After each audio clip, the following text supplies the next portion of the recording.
76-59. That was the final score. And with that, the University of Connecticut, the UConn Huskies, are the Division I NCAA Men's College Basketball National Champion. One of the most dominating runs of all time is complete. A true up and down season ultimately ends in Dan Hurley leading the Huskies to their 5th national championship. San Diego State had a great run.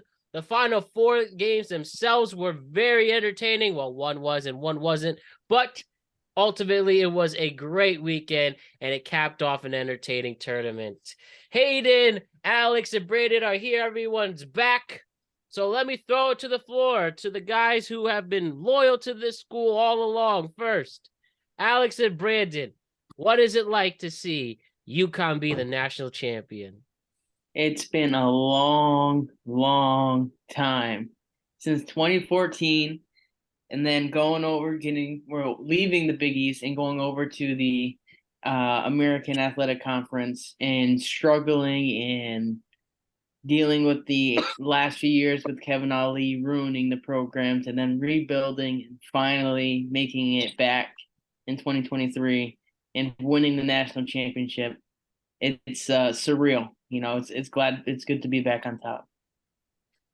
Yeah, definitely. Like, just falling from grace and being at a high point with Ali's first championship, taking Calhoun's old team and, getting over the finish line, thinking that there was going to be hope and promise, and then having that letdown, going through the struggles in the AAC, and then finally getting the rewards and dividends due from playing all those tough matchups in the Big East and finally coming out victorious.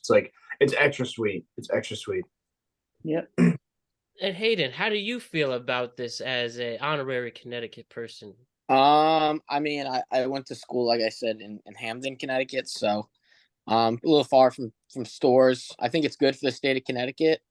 I'm hopeful that my school can continue that run and win the hockey championship because we're in the Frozen Four. But that being said, that was probably the most dominant run I've ever seen a team make in the history. I would say arguably in the history of college basketball, that was the most dominant tournament run I personally have ever seen. And I'm 25, and 20 in the 20 plus years I've been watching college basketball, that was the most dominant run I ever saw. So I mean, just with Klingon and Sonoga, they really just completely dominated the entire tournament. I believe I saw a stat that they trailed for 55 seconds in the entire tournament, which is beyond ridiculous. I can't believe they probably should have been higher than a 4 seed like you guys talked about, but I think just like that 6-game stretch they got in the Big East, and then they pretty much just killed everyone else. So it would have been interesting to see if they played another Big East team in the tournament, with maybe if they would have played like Creighton in the tournament, it would have been a little bit closer, Marquette, because those teams seem to be a little bit more formidable. But really outside of the Big East, no one else could beat them the entire season. So it should have been an indicator of things to come in the tournament. But like I said, that was the most dominant tournament run I've ever seen in my life. And Dan Hurley deserves to be in the same class as Kevin Ali. He's much greater than Kevin Ali, because this was a much better team they had than Kevin Ali's team. Kevin Ali's team just got on a run. This was a phenomenal team, and this compares similarly to the teams that won with Jim Calhoun when they beat Butler. Didn't they beat Butler one year? Or did 2011, right? Yeah, they beat Butler that one year, and then they beat UConn. I mean, they beat Connecticut, and it was just an incredible run for them. And I was happy to see that as a Connecticut person, as someone who went to school there. Look at that, gentlemen. Look at that. Now, whether it was on Saturday against the Miami Hurricanes or this game against the San Diego State Aztecs, did you at all feel that maybe they could slip? Did you feel like, oh no, I'm in trouble? Or did you just feel confident that they would keep this run going and beat every team at least by 10 points? Confident. I think our defense was impeccable. I was not worried. We played an insane defense, probably the best defense we played all season throughout the tournament. Mm-hmm. Yeah, I couldn't agree more. I think you had a couple, little scares early where San Diego State got hot and they kind of set the tone. UConn, once they got their footing, 5-6 minutes in, there was a dry spell. They held San Diego State to like 0 points or 0 baskets for like 10 minutes. I thought that was just pure dominance. Highly underrated portion of their unit, which was the UConn defense. So shout out to them. And I think that just throughout the game, it got a little tight, here and there. It got a little chippy. I thought that some of the pace of play got into San Diego State's favor. But at the end of the day, they were just the bigger, better team. And the reason I knew that they had it in the bag was because going into the half, I think they went in up 12. They could have at least been up 20, 25 if they finished their shots at the rim. They were getting anything they wanted. Mm-hmm. Yep. I mean, I'll go off that a little Yeah. bit. I think elite teams, their foul shooting was really, really impressed me. They really completely just hammered the game in terms of the line. That's what separates the really good teams from the elite teams, the teams that are able to constantly make foul shots in close game.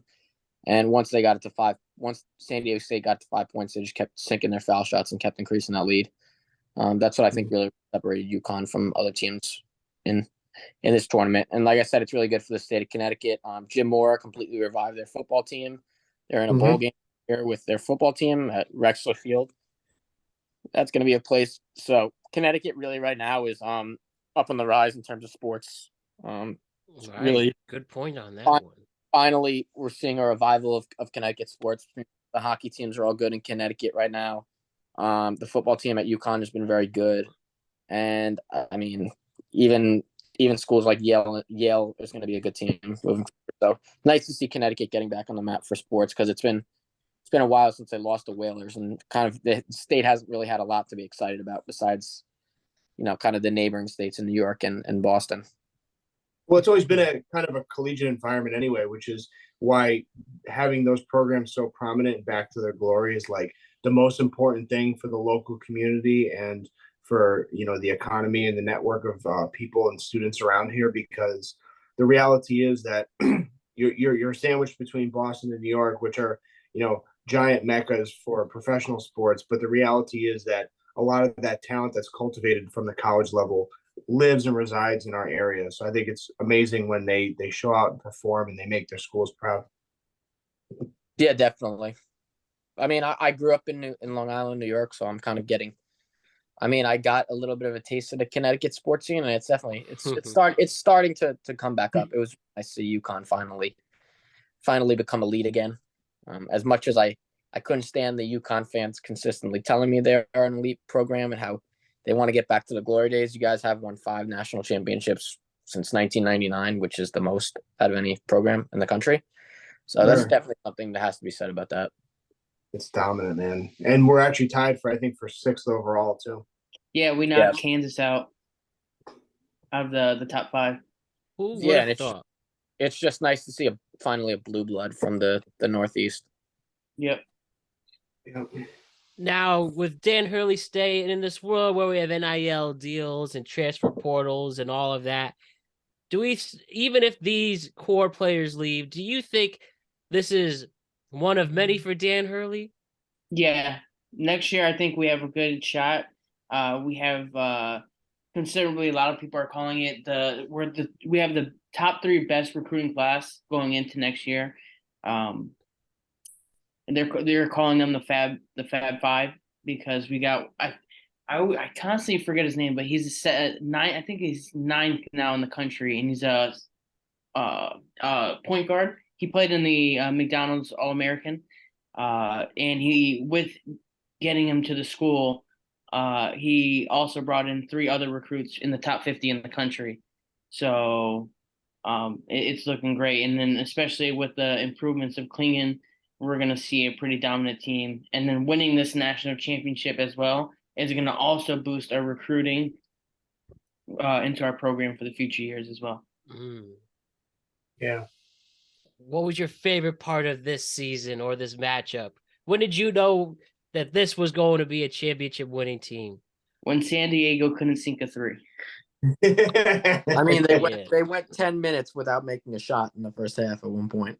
They're not a bad team. They have insane guards. They have a very. It's just they're scoring, which if you really want to break it down, was one of the issues with the last year's UConn team, why we had a problem is we couldn't make a three for the life of us. And San Diego State, they really wanted to score in the paint, and that, our elite defense and especially our bigs stopped them from being able to do that, which kind of threw their offensive game in a whirl. And they tried to shoot threes and they were just missing. Yeah, And once I saw that, there was nothing really more that they can do. Okay. How about, is there anyone on this team particularly that you see becoming a major or maybe even a big NBA star? Is there anybody who's NBA worthy here, or is it just great college players? You can say Sonogo. Yeah. Go ahead, Alex. Sure. And Sure. and Jordan Hawkins. Now, the only question is, how much do these guys want to commit to improving their game before going into the pro game? Because the reality is that they both have some deficiencies, not many for Sonogo particularly, but there's things he could still improve on. And Hawkins tremendously on the defensive end, and, just, improving, his shot selection and, how he comes off of screen, just being a little more efficient and more disciplined. Yeah, I think if we're talking short term, Jordan Hawkins is definitely leaving after this year. I'm pretty sure he's going to get taken in the lottery. Okay. Watch out for Jordan Hawkins. I think that Jackson remains to be a great college player if he goes into the pros. The reality is he's not ready for the pros. He has no shot. He has, figuratively and literally, like, he needs to improve his jump shooting, be it just at least a minimal threat beyond the 3-point line to stretch the defense. But other than that, his defense and, his intangibles are second to none. Yeah, he's already came out saying he's a 4-year student. He's not leaving. He's going to stay for all 4 years. Oh, respect to that. Okay. And the most impressive player I saw on the court was Clean. That's what really impressed me the most. Yeah. I think he looked like the most, I don't want to say NBA ready, but I feel like he's the guy that really stood out to me as the guy who I feel like will be actually the best player in the NBA if they decide to come out. Well, Klingon is, so right now they wanted him to kind of get so he's getting his feet wet. The goal is to next year, I think he's going to get more minutes. We're going to start limiting Sonogos because he's on the way out. And then Klingon's going to be the main start. He's going to be the starting center for us. Yeah, he looked really good, though, for a freshman. Yeah. I think he looks really, really disciplined, and he's got great – naturally, like, he's not awkward in his gameplay. Like, usually there's guys that get forced into pros, into basketball because of their height. But the reality is, like, when you look at his ball hand-eye coordination, like his foot reaction speed, and the way he's able to, coordinate himself, like, he just the game just comes so naturally. And if he could put in the work ethic and continue to improve his body and just become a little more stout and not pushed around as much, he's already well on his way. And I feel the same way about Karaban. Karaban has, like, an instinct for the ball that I haven't seen, especially with a freshman. Like, he just makes the right plays at the right time. He seems to fit that role perfectly with this team. Yeah, no, in 2 years, Karaban's going to be insane. I give him, next year you're going to see a massive improvement, but I think by his junior year, he's going to be a sharp shooter, really good at defense, because that's his weakness right now. Everyone knows it. At the beginning of the year, he's gotten better. At the beginning of the year, he was not good defensively, and a lot of the time teams took advantage of that. But he seemed to lock up more on defense and not get pushed around. I thought he took a lot of risks in the championship game too. I thought there was a few, crucial plays that set the tone on offense, where he was really aggressive going to the basket in a positive way and really kind of encouraged the rest of the team to kind of do so in terms of attacking the basket and getting their bigs in foul trouble for San Diego State. So you guys really feel that there is a good chance that this team can repeat for the first time since the Florida Gators did in 06-07? I don't want to jinx it. I don't want to jinx it, but we're getting an actual point guard next year, like a fully functional point guard. We had Newton. Newton was not a point guard at ECU, so he kind of ran into the role, and Hurley's like, "Hey, you're going to be a point guard now. You got to learn how to facilitate the ball." And as you saw, he started to get better over the year. Last night he had a double. So, he's leaving. So this is his last year of the program. And Aline and Diarra and Calcaterra. So they're pretty much wiping out their backcourt. I wanted to give love to Newton because we kind of glossed over him through the tournament, and he was kind of the glue guy that was, kind of critical for us putting these games away early and definitively. I thought that he made a strong case as being the MVP of this game right next to Sanogo. I thought the way that he was able to control the tempo down the stretch in critical moments where they cut it to single digits, San Diego State. I thought that he had really, really timely plays with rebounding, with important free throws, and just taking care of the basketball. All right, I hear that. And my last big other question, or second to last, is with Dan Hurley. Is Dan Hurley the next stud college coach? He's a good coach. Like I've always said, he's a great program coach. He knows how to take a program and cut the fat off of it and really make it a well-oiled machine. He might not be the X's and O's, but that's why he has such a great coaching staff around him to pick up where he falls short. Yeah. With Bill Murray's son. I think he's more like the galvanizing kind of rah-rah coach. But in the same breath, to answer your question, Matt, I do think that he is one of the 3 or 4 or 5 top upcoming coaches. I still love the interim coach over at Texas. I love the coach at K-State. I love the coach at Marquette. I think there's a lot of budding talent right now. You feel the same way, Hayden? Even with all the mid-majors you pay attention to? I agree with you on that with Dan Hurley. He comes from a coaching family. Bob Hurley is the coach at Bobby Hurley, the coach at Arizona State. His father, obviously one of the greatest coaches ever at the high school level at St. Anthony's Prep in Jersey City. So he comes from a family of elite high school coaches. And really, he did a phenomenal job at UConn this year. Went through a little bit of some bumps with the NCAA tournament, but did completely resurrect Wagner, URI, and then I think led UConn to a national title game and championships. So only positive things to come for Dan Hurley. Did a fantastic job, and I don't see why not. He shouldn't be considered one of the best coaches in the entire country. Hurley mania starting, man. It is just getting started. And how about this proclamation he made? Don't forget he said this. People better get us now. That's all. You better get us now. I remember that press conference. One of the best proclamations. That was last year. Was that last? I think that was last year Creighton game.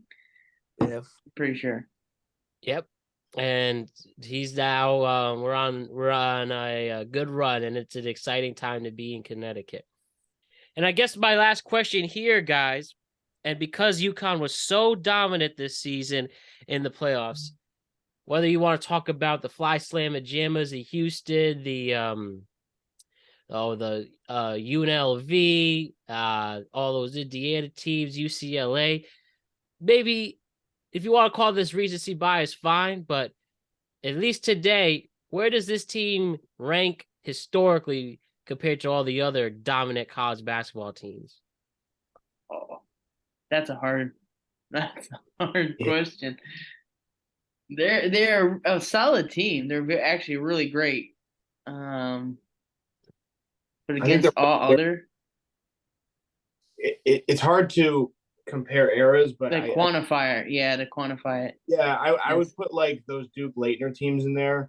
I would put the UNLV teams, the Indiana teams. I would put Wooden's run with UCLA in its totality, including both Kareem and Bill Wallen in that context. I think it's really hard to compare eras. I would just put it somewhere in that mix and just kind of look at, look at the game-to-game comparisons and then look at the tournament run as a whole. I think that's the only way to kind of break it down. But it was one for the record books for sure. Yeah, I would say they definitely marked themselves in history as being one of the better UConn teams to come out.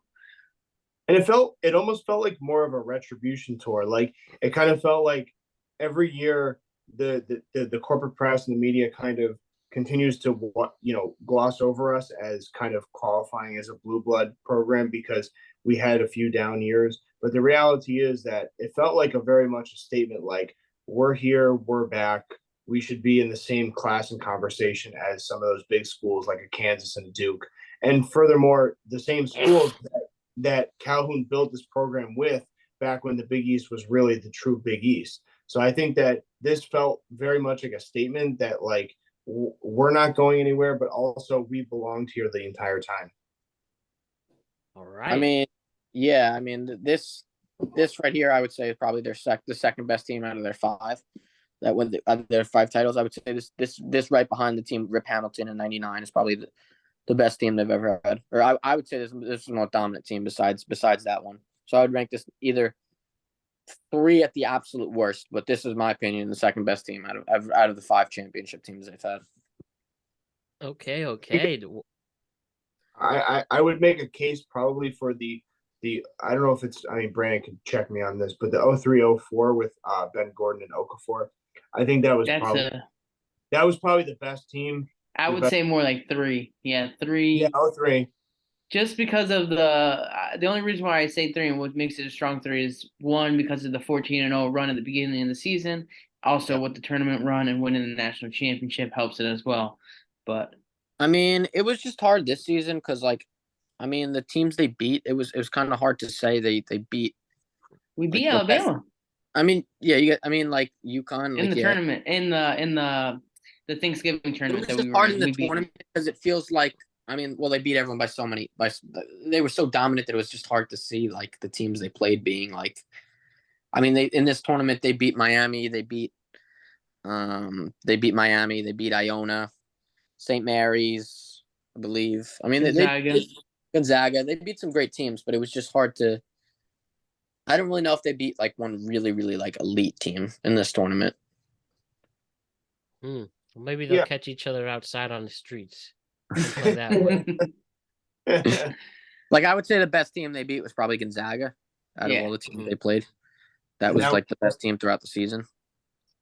Oh man. Well, and just for a nice little white pill to kind of wrap us up as well. Like, I'm looking at the recruiting class for next year to answer Brandon's question from earlier.